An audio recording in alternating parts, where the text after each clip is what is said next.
আমি একজন ভ্যান চালক, এবার হিন্দুদের পুজো উৎসবে ভাড়ার বিনিময়ে পুজোর মূর্তি বহন করেছিলাম। আমাদের মহল্লার তাবলীগের মুরব্বী বলেছেন এর মাধ্যমে যত টাকা উপার্জন করেছি তা হারাম হয়েছে। সঠিক মাসআলাটি জানতে চাই, আর এখন আমার করণীয় কি? খুবই চমৎকার আরেকটি প্রশ্ন।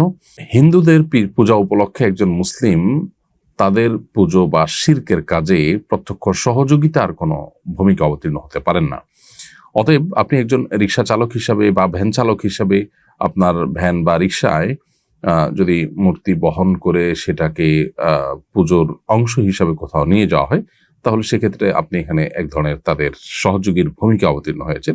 অনেক হিন্দু ভ্যান চালক আছেন বা অনেক হিন্দু গাড়ি মালিক আছেন, তারা এই কাজটি করতে পারেন, কিন্তু অ্যাজ এ মুসলিম এটি আপনার জন্য করা জায়েজ নয়। একজন হিন্দু তিনি এই কাজটি করতে পারেন বলতে এটা তার বিষয়, কিন্তু মুসলমান হিসাবে আপনার জন্য, যেহেতু বিশ্বাস করেন যে শিরক আল্লাহর নিকট সবচেয়ে বড় অপরাধ, আপনি যদি কোরআনে বিশ্বাস করেন আল্লাহ তাআলার নির্দেশ এবং নিষেধকে মেনে চলতে হবে সেটাতে বিশ্বাস করেন, সো আপনার ঈমানের আলোকে এই কাজটি আপনি করতে পারেন না। বিধায় এটি আপনার গুনাহ হয়েছে, অন্যায় হয়েছে, এর জন্য আল্লাহর কাছে আপনার ইস্তেগফার করা উচিত, তওবা করা উচিত।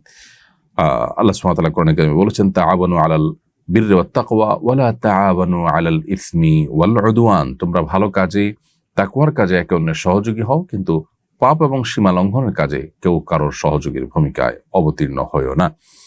এই জন্য কোনো পাপ, শিরক বা গুনাহের কাজ হবে, আপনি জানেন, অতএব সে কাজে সহযোগিতা আপনার মাধ্যমে যদি হয়ে যায়, প্রত্যক্ষ সহযোগিতা যদি আপনার মাধ্যমে হয়, সেটা আপনার ভ্যানের মাধ্যমে শিরকের উপাদানকে নিয়ে যাওয়া হলো, আপনি জানেন এটা দিয়ে শিরক করা হবে, তাহলে এটা প্রত্যক্ষ সহযোগীর ভূমিকা অবতীর্ণ হওয়ার মতোই।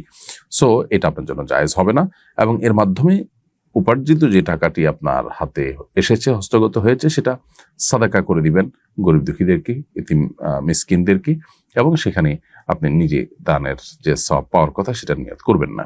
এর মাধ্যমে আল্লাহর কাছ থেকে আপনি দায়মুক্ত হতে পারেন, এবং ভবিষ্যতের উপর আপনাকে সতর্ক থাকতে হবে এবং তওবা করতে হবে খাঁটিভাবে, যেন আর কখনো কোনো অন্যায়, কোনো গুনাহের কাজে আপনি সহযোগীর ভূমিকা অবতীর্ণ না হন।